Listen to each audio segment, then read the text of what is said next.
والشمس والقمر رأيتهم لي ساجدين. قال يا بني لا تقصص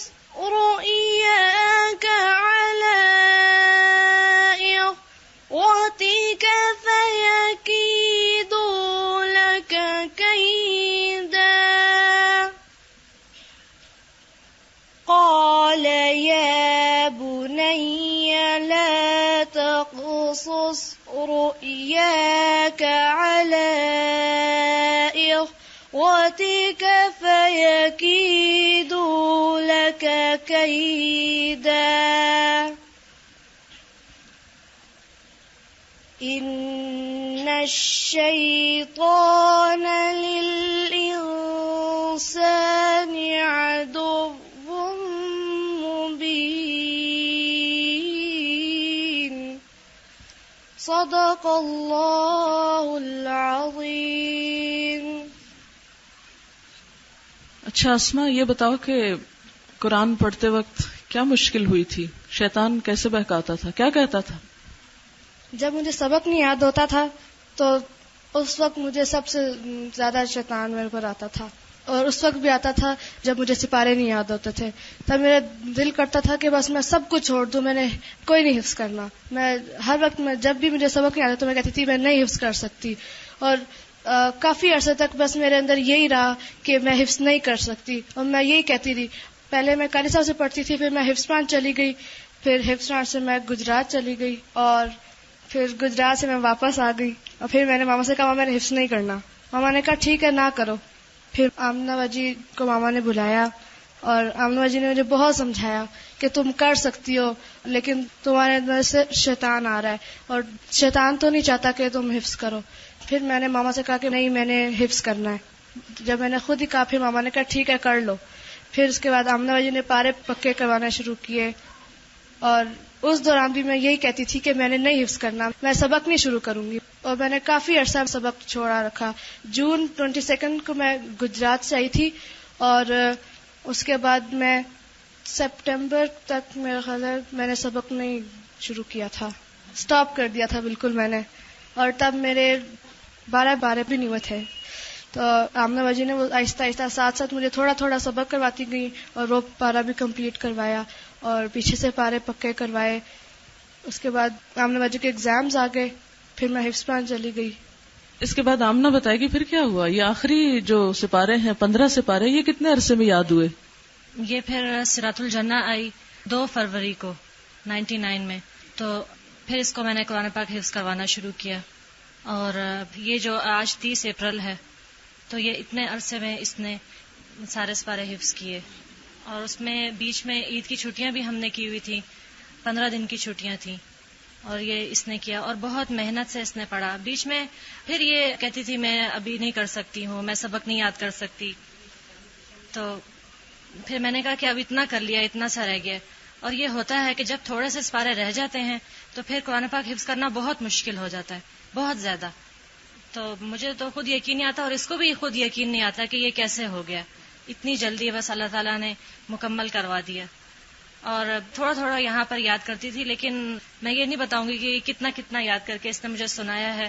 اتنی محنت کر کے اس نے پڑھا ہے. وہاں پر گھر جیسا اس کو وہاں پر نہیں ملا سب آرام، لیکن پھر بھی کچھ تو کھونا ہی پڑتا ہے اتنی بڑی چیز کو پانے کے لیے. الحمدللہ آج یہ قرآن پاک حفظ کر چکی. یہ بتانا صرف اس لیے مقصود تھا کہ شیطان آخری دم تک ساتھ نہیں چھوڑتا کہ تم نہیں کر سکتے نہیں کر سکتے، لیکن جب اللہ کی مدد ہوتی ہے. جب یہ آخری چانس تھا، میں نے اسما کو یہ گھر سے کہہ کے بھیجا تھا اسما اب بھیج رہی ہوں، اس کے بعد نہ کہیں بھیجوں گی اور نہ تم قرآن پڑھو گی، اگر پڑھنا ہے تو اب یہیں پڑھنا ہے. اور اس کو بھیج دیا 3 فروری کو آمنہ کے ساتھ. اور اس کے بعد میں نے دعا شروع کر دی، اور میں صرف دعا کرتی رہی کہ یا اللہ اب تو عزت رکھنا، یہ بہت جگہ سے واپس آ چکی ہے، اب اگر یہاں سے بھی واپس آ گئی تو میری خیر نہیں کہ میں ساری دنیا کو پڑھا رہی ہوں اور میرے بچے جاہل رہ جائیں، یہ کیسے ہوگا. اور میں نے بہت عاجزی اور زاری کے ساتھ، آج صبح بھی بات ہو رہی تھی نا سورۃ یوسف میں، کہ جب بچوں کی سرکشی سامنے آئے تو اس کا حل صرف دعا ہے. اور دعا کی، اور الحمدللہ ان 2.5 مہینوں میں 15 پارے حفظ ہوئے، جو اتنے عرصے میں سٹاپ آپ دیکھیں 6 مہینے کے لیے چپ کر کے بیٹھ گئی کہ نہیں کرنا. آپ سوچ سکتے ہیں کہ ایک ماں کی، ایک باپ کی، ایک گھر والوں کی کیا حالت ہوتی ہوگی کہ بچہ آگے نہیں چل رہا. لیکن لا تیأسوا من روح اللہ، لا تقنطوا من رحمت اللہ، اللہ کی رحمت سے کبھی بھی مایوس نہ ہو. کبھی کہیں سٹاپ لگے، کہیں بریک آئے، کہیں اندھیرا آ جائے تو بس صبر کے ساتھ جمے رہیں، اللہ سے مدد مانگیں. اور ٹوٹل تقریباً 2 سال، کیونکہ فیبروری میں شروع کیا تھا تو اپریل میں ختم ہوا، ٹوٹل 2 سال ہے، جس میں تقریباً 2 سال آپ سمجھیں کہ 15 پارے اور آخری 2.5 مہینے جو ہیں وہ 15 پارے. دنیا کے کاموں میں بھی ہم رکتے نہیں, لیکن دین کے کاموں میں آزمائش بہت ہوتی ہے. یہ نہ سمجھے کہ یہ جو آج یہ سعادت ملی تو یہ ایسے ہی خواب دیکھ کے مل گئی یا ایک تمنا کرنے سے مل گئی. اس کے پیچھے بہت سے آنسو, بہت سی دعائیں, بہت سے استادوں کی محنت, بہت سے لوگوں کی کوشش. اور میری امی خاص طور پر بہت پریشان ہوتی تھی کیونکہ ان کو اس سے خاص اٹیچمنٹ ہے, انہوں نے پالا ہے اس کو, کہ بہت دعائیں کرتی تھی کہ یہ کسی طرح اس منزل کو پار کر جائے. تو الحمدللہ پوٹینشل تھا, لیکن جب تک اللہ کا حکم نہ ہو آپ کچھ نہیں کر سکتے. تو اب یہ ہے کہ غازی صاحب بھی آ رہے ہیں, تھوڑا سا میں نے اس موقع پہ چاہا تھا کہ ایک اسکالر بھی ہمارے ساتھ شریک ہو اور کچھ باتیں کرے. تو ابھی مجھے میسج آیا کہ وہ آ رہے ہیں. جب تک وہ آتے ہیں تو میں اسما سے پوچھتی ہوں کہ اب آئندہ کیا پلان ہے, کیا کرنا چاہتی ہو, یہ خود ہی بتائے. میرا آئندہ کا پلان یہ ہے کہ انشاءاللہ اب میں نے حفظ تو کر لیا, لیکن میں اس کو اچھی طرح سے پکا کر کے اس کے بعد میں اگر اللہ تعالیٰ نے چاہا تو میں قرآن میں PhD کر سکوں انشاءاللہ. کیونکہ ہر وقت آنے یہی ملتے ہیں کہ قرآن صرف حفظ کرنے کی چیز نہیں, عمل کی چیز ہے, سمجھنے کی چیز ہے. تو ایک دن خود ہی مجھ سے آ کے کہتی, ماما آپ نے حدیث میں PhD کی, قرآن میں بھی ہوتی ہے. میں نے کہا تم کیوں پوچھ رہی ہو؟ کہتی میں کر سکتی ہوں. میں نے کہا اگر ماں ایک کر سکتی تو تم کیوں نہیں کر سکتی؟ یہ تو تمہاری اپنی کوشش پہ ہے. صرف کسی کی بیٹی بننے سے PhD نہیں ہوتا, اپنی محنت سے ہوتا ہے. تو اللہ کرے کہ یہ سارا عمل میں ڈھل جائے. ڈگریاں کچھ نہیں کرتی جب تک عمل نہ ہو. جتنے میں غازی صاحب آتے ہیں, ہم ایک پوئم جو اب ان بچوں کو آئندہ میسج دینا ہے دنیا والوں کو, اس کے بارے میں ان کو بلاتی ہوں, ذرا ایک پوئم پڑھیں. یہ اب انگریزی میں تھوڑی سی پڑھیں گی, ایک نظم اسلام کیا ہے اور اسلام کے بارے میں. People of the world, do you know the truth about Islam? Or do you think it's about bombing planes and killing innocent people? Forget about the lies. I'm here to tell you how it really is. You deserve to know the truth about this beautiful way of life. People of the world, Islam is all about peace. Terrorism, it doesn't teach. It's all about love and family and charity and praying to one God. This is Islam. It's something you should know. I know it really helped me grow. It does away with greed-filled arrogance and teaches us morality, a perfect way to live. So don't believe what you see and hear. So many people wear a title of a Muslim, but they don't practice Islam. People of the world, Islam is all about peace. Terrorism, it doesn't teach. It's all about love and family and charity and praying to one God. This is Islam. Allahu Akbar. God is the greatest. ایسا ہے کہ دعا تھوڑی سی کر لیتے ہیں تاکہ ہم پھر باقی پروگرام بھی کر سکیں. سبحان اللہ والحمد للہ ولا الہ الا اللہ واللہ اکبر ولا حول ولا قوة الا باللہ العلی العظیم. اللهم صل على محمد وعلى آل محمد كما صليت على إبراهيم وعلى آل إبراهيم إنك حميد مجيد. اللهم بارك على محمد وعلى آل محمد كما باركت على إبراهيم وعلى آل إبراهيم إنك حميد مجيد. ربنا آتنا في الدنيا حسنة وفي الآخرة حسنة وقنا عذاب النار. ربنا لا تزغ قلوبنا بعد إذ هديتنا وهب لنا من لدنك رحمة إنك أنت الوهاب. ربنا هب لنا من أزواجنا وذرياتنا قرة أعين واجعلنا للمتقين إماما. ربنا لا تؤاخذنا إن نسينا أو أخطأنا ربنا ولا تحمل علينا إصرا كما حملته على الذين من قبلنا ربنا ولا تحملنا ما لا طاقة لنا به واعف عنا واغفر لنا وارحمنا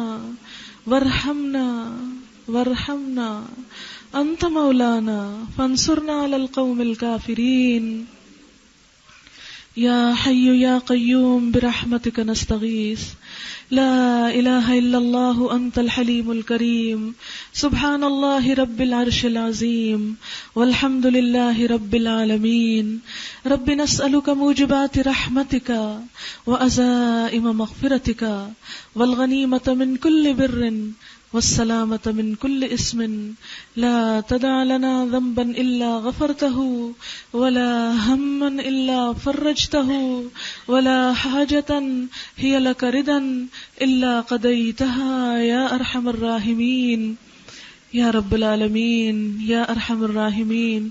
ہم سب تیری رحمت کی فریاد کرتے ہیں یا رب العالمین. تو قرآن کو ہمارے حق میں گواہی دینے والا بنا دینا، ہمیں قرآن کی شفاعت نصیب کرنا، قرآن کو ہمارے سینوں میں اتار دے، ہمارے دلوں کی بہار بنا دے، ہمارے سینوں کا نور بنا دے، ہمارے غموں کے مداوا کا ذریعہ بنا دے، ہمیں اس کے دن رات پڑھنے والا بنا دے.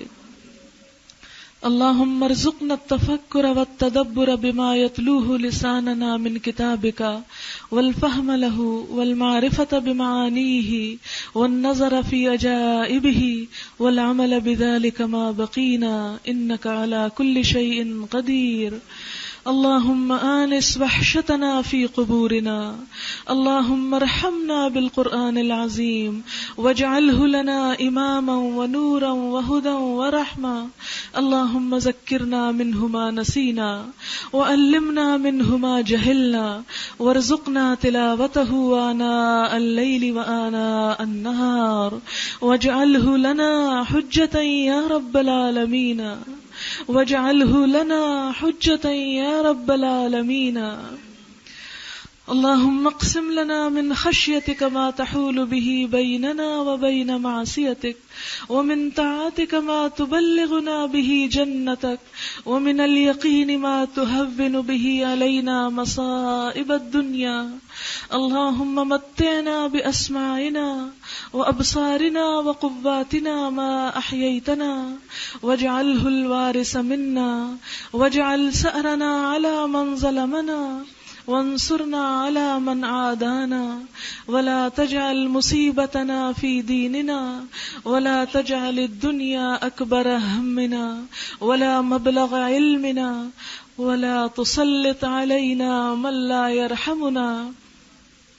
لا الہ الا انت سبحانک انی کنت من الظالمین. لا الہ الا انت سبحانک انی کنت من الظالمین. رب اوزعنی ان اشکر نعمتک التی انعمت علی وعلی والدی وان اعمل صالحا ترضاه واصلح لی فی ذریتی انی تبت الیک انی تبت الیک انی تبت الیک. یا حی یا قیوم برحمتک نستغیث.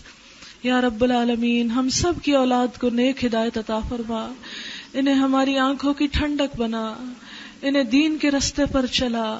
یا اللہ انہیں ہمارے لیے صدقہ جاریہ بنا، ان سے دین کی بہترین خدمت لے لے. یا اللہ انہیں دین کے کام کے لیے چن لے.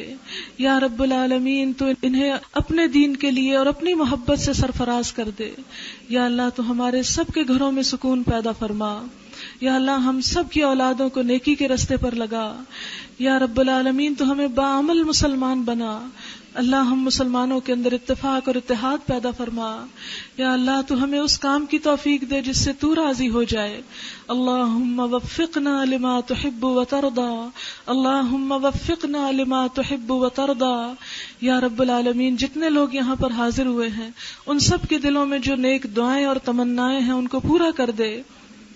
یا رب العالمین سب کا آنا قبول فرما، سب کو اس مجلس میں شریک ہونے کا بہترین اجر عطا فرما. یا اللہ تو ان کے اس احسان کا بہترین بدلہ انہیں عطا فرما. یا رب العالمین اس مجلس میں جو کچھ ہم نے سیکھا ہے یا رب العالمین ہمیں اس پر عمل کرنے والا بنا. یا اللہ تو ہمارے اندر مزید اخلاص پیدا فرما.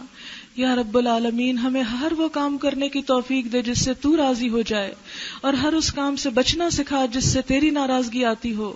یا رب العالمین تو ہماری اولاد کو اس دنیا کے ہر فتنے سے بچا کے رکھنا، دنیا کی محبت سے بچا کے رکھنا، دنیا کی اس غفلت اور بے راہ روی سے بچا کے رکھنا. یا اللہ تو ان کے ایمان اور دین اور اخلاق کی خود حفاظت فرما، ان کی شرم و عزت کی حفاظت فرما. یا اللہ تو انہیں دین کے کام کی توفیق عطا فرما. یا رب العالمین قرآن کو ہمارے حق میں شفاعت کرنے والا بنا، ہماری قبر کا ساتھی بنا.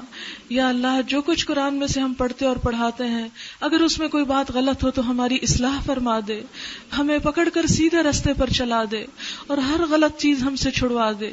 یا اللہ دین کے رستے پر ہمیں استقامت عطا فرما، ہمارے دلوں کو ٹیڑھا ہونے سے بچا تو ہمارے دلوں میں سکون بھر دے، سکینت بھر دے، اطمینان پیدا کر دے، راہ حق پر جما دے. یا رب العالمین تو ہمیں اس رستے پر استقامت عطا فرما. یا رب العالمین تو ہم سب کے گناہوں کو معاف کر دے، ہماری گناہوں اور خطاؤں اور زیادتیوں سے درگزر فرما. یا اللہ ہم سب کے بچوں کو دین کی توفیق دے. یا اللہ ہم سب کے بچوں کو نیک بنا. یا اللہ ہم سب کے بچوں کو ہمارے لیے صدقہ جاریہ بنا. یا رب العالمین تو ہم سب پر اپنی رحمت نازل فرما. ربنا تقبل منا انك انت السميع العليم وتب علينا انك انت التواب الرحيم وصلى الله تعالى على خير خلقه محمد وعلى اله واصحابه واهل بيته اجمعين برحمتك يا ارحم الراحمين. ڈاکٹر غازی صاحب آگے ہیں تو چند باتیں ان کی آپ ضرور سنیں، کیونکہ ایک عالم کی بات کچھ اور ہوتی ہے اور ہم جیسوں کی اور.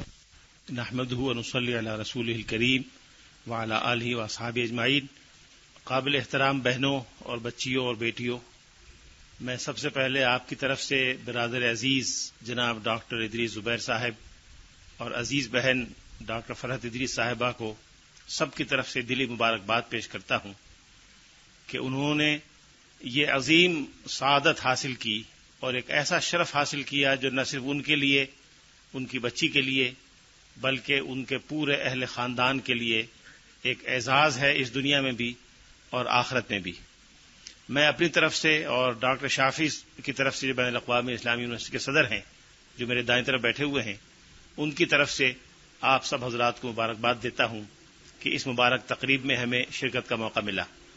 میں صرف حکم کی تعمیل میں چند باتیں آپ کی خدمت میں پیش کرنا چاہتا ہوں. کسی لمبی یا تفصیلی گفتگو کا موقع نہیں ہے.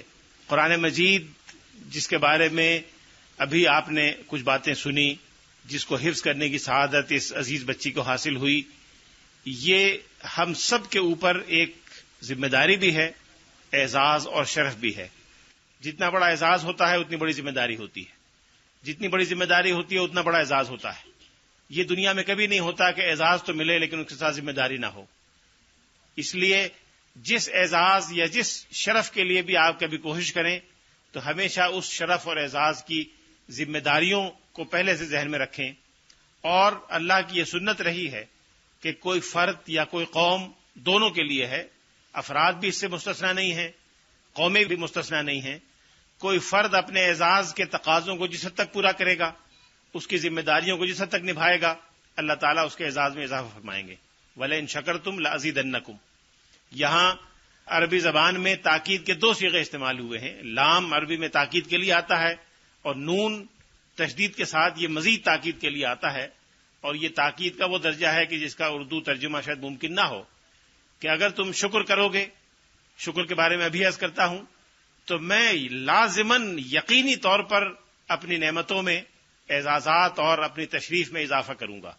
شکر کے 3 درجے ہیں. سب سے پہلا درجہ یہ کہ آپ زبان سے اللہ کا شکر ادا کریں، یا جس نے آپ کے ساتھ احسان کیا ہے اس کا شکر ادا کریں. جو بندوں کا شکر گزار نہیں ہوتا وہ اللہ کا شکر گزار بھی نہیں ہو سکتا.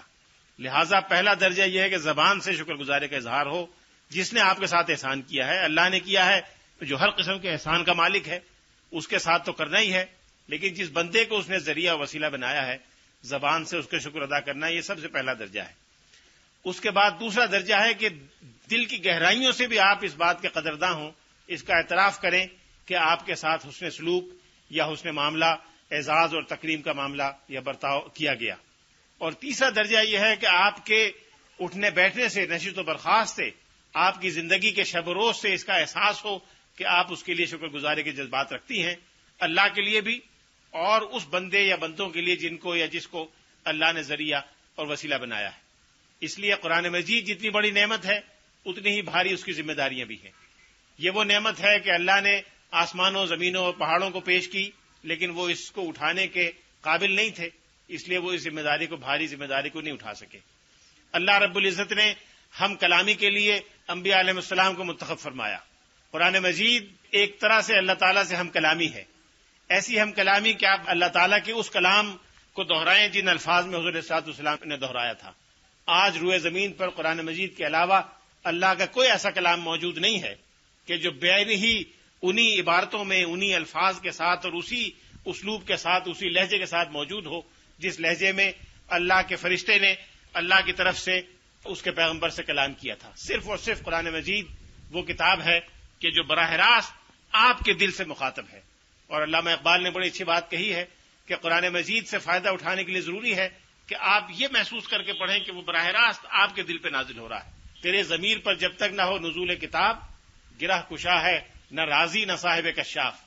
نہ امام راضی کی عقلیت آپ کو فائدہ پہنچا سکتی ہے، نہ زمخشری کی تفسیر کشاف سے قرآن کی روح تک آدمی پہنچ سکتا ہے اگر اس کے دل پر براہ راست اس کا اثر نہ ہو اور یہ سمجھ کے نہ پڑھے کہ اللہ کی طرف سے اتر رہا ہے اور دل پر جا رہا ہے، بردل ریزت کی کیفیت نہ ہو.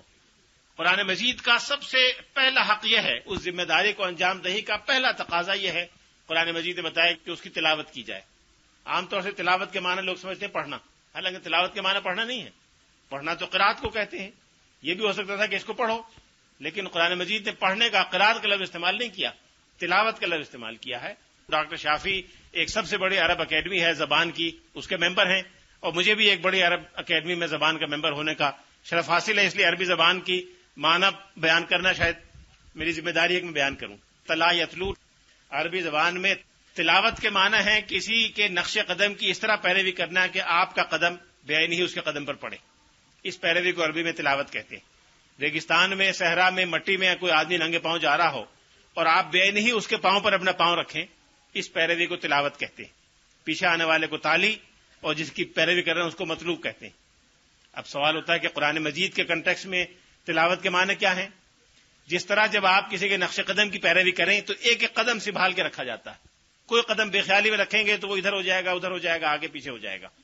لہذا پوری احتیاط سے قدم رکھنے کا فیصلہ پہلے مرحلے پہ کرنا پڑے گا اور یہ دیکھنا پڑے گا کہ وہ کہاں جا رہا ہے، اس کے قدم سے نظر نہ چوکے، ایک لمحے کے لیے غافل نہ ہو.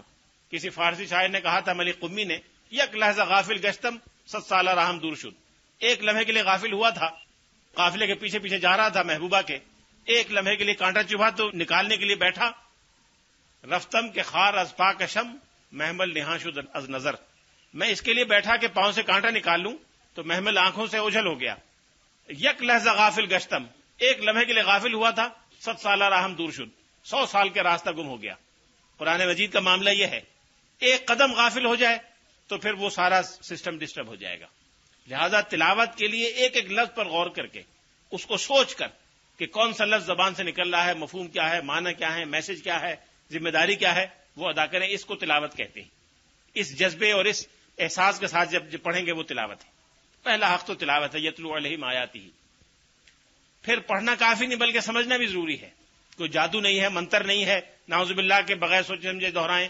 کوئی میوزک نہیں ہے، پکی میوزک ہاں ہاں ہاں جیسے کرتے ہیں، کوئی سمجھ بھی نہیں آتا کہ کیا بکواس ہے. نعوذ باللہ اس طرح کی چیز نہیں ہے. ایک ایک لفظ کا، ایک ایک سکون کا، ایک ایک زبر زیر کا الگ مفہوم ہے. دنیا آباد ہے مفاہیم کی، لہذا اس کو سمجھنا یہ دوسرا درجہ ہے. لیکن سمجھنے کے انتظار میں تلاوت چھوڑ دیں، یہ شیطان کا بہکاوا ہے. بعض لوگ کہتے ہیں جب تک سمجھ کے نہ پڑھیں کیا فائدہ. ٹھیک ہے، درست کہتے ہیں، لیکن اگر اس کا نتیجہ یہ نکلے کہ تلاوت چھوڑ دیں سمجھ کے انتظار میں تو یہ سمجھیں کہ شیطان نے بہکایا ہے. ابلیس کے جال بڑے مضبوط ہوتے ہیں اور بڑے غیر مری ہوتے ہیں، نظر بھی نہیں آتے. لہذا ضرور سیکھنے کی کوشش کریں، سمجھنے کی کوشش کریں، جتنی کوشش کر سکتی ہیں کریں، لیکن تلاوت کو نہ چھوڑیں.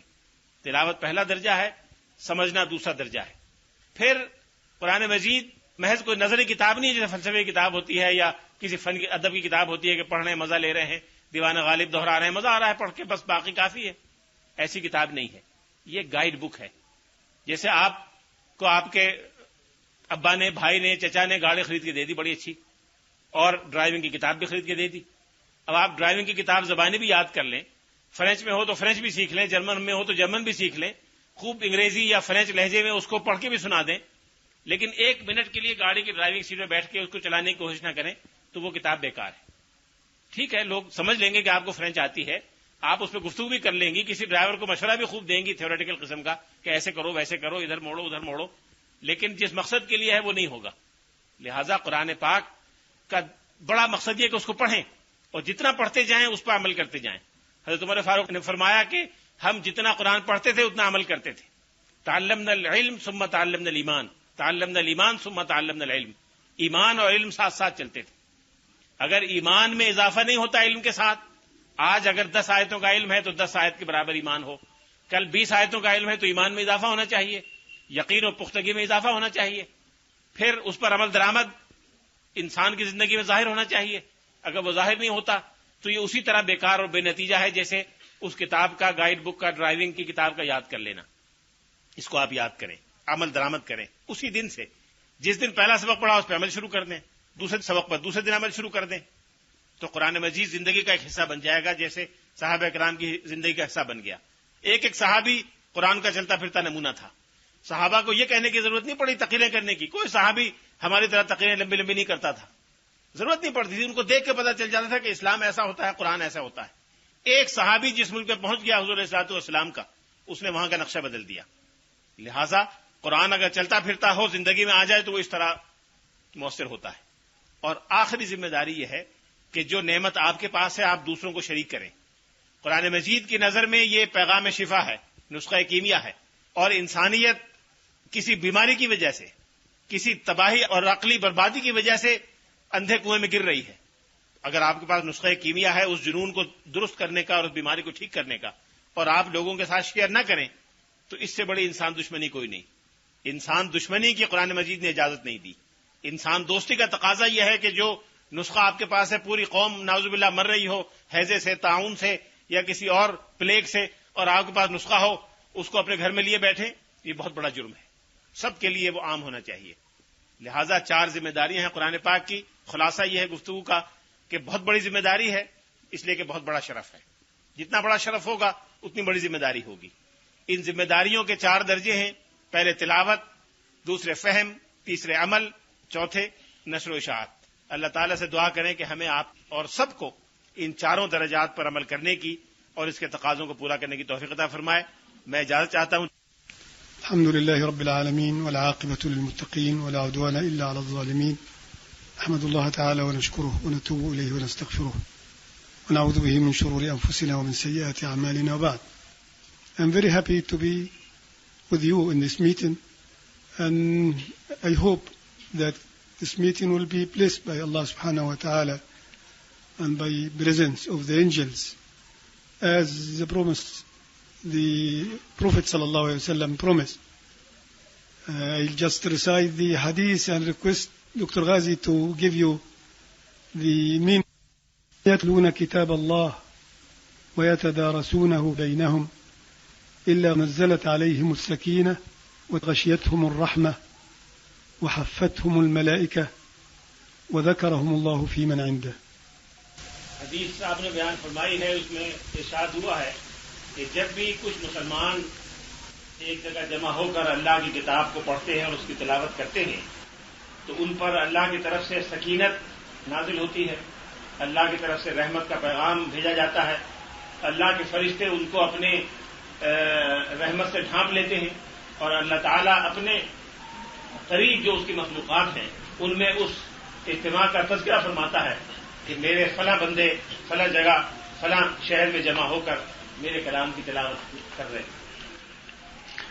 So such a meeting is supposed with the good niyyah and the blessing of Allah subhanahu wa ta'ala, that the angels are just accumulating each other till the heavens. So you should feel it, that the angels are around you and they are just one above one till the heavens. The Prophet ﷺ said, because Dr. Idris asked me for some nasiha. Of course, the nasiha is needed. Myself, I need it. But I will, give this nasiha first for myself and then for you. The first thing to feel that nothing is more precious than Kitabullah Ta'ala. If someone has been given this gift, particularly to memorize it by heart, to learn it by heart, he should not feel that anything else is better than what has been given to him. The Prophet is saying, لَيْسَ مِنَّا مَنْ لَمْ يَتَغَنَّ بِالْقُرْآنِ. Some ulama would say that he should recite it very correctly. I think Dr. Ghazi was talking about that. But another meaning that he should not feel that anyone else who has been given any gift in this world, either position in life, either knowledge, other knowledge, either money, anything, is better than what he has been given, is Quran. لَيْسَ مِنَّا. Can you please translate it? لَيْسَ مِنَّا مَنْ لَمْ يَتَغَنَّ بِالْقُرْآنِ. So number one is to feel that you have been given the most precious thing to be given to any servant of God. Number two, to recite it well, because we have to recite Quran as the Prophet ﷺ used to recite. It is not for us to read it any way we like, but Tajweedul Quran is reading it as the Prophet ﷺ used to do, as much as possible. If someone will find some difficulty, it's all right. Even he will be rewarded for his attempt to read it quite well. But the Prophet is saying, الذي يقرأ القرآن وهو به ماهر هو مع السفرة الكرام البررة مع الملائكة والذي يقرأه وهو به يتتعتع with some difficulty له أجران, will be rewarded twice. What do you?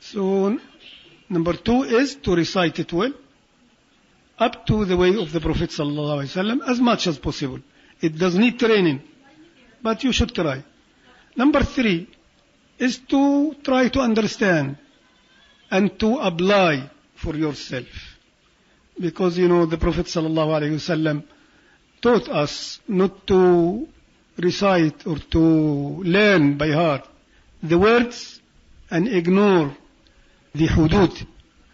الذين حفظوا حروفه وضيعوا حدوده. Also to defend the Quran. Because sometimes some people do not understand. And they may come up with some doubts about the Quran itself. So to spread the knowledge of the Quran and to defend some points may be raised by some people, also included in the hadith of the Prophet ﷺ when he said, الدين النصيحة. قلنا لمن يا رسول الله؟ قال لله ولكتابه ولرسوله ولأئمة المسلمين وعامتهم. The scholar said, النصيحة لكتاب الله is to defend it, to explain it, to remove any doubts of some people around it. النصيحة,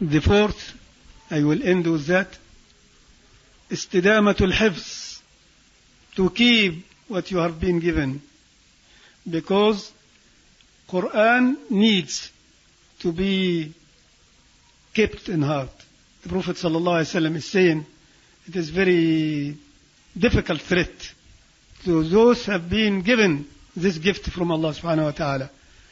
عرضت علي ذنوب أمتي فلم أجد ذنبا أكبر من عبد أعطي آية من كتاب الله ثم نسيها.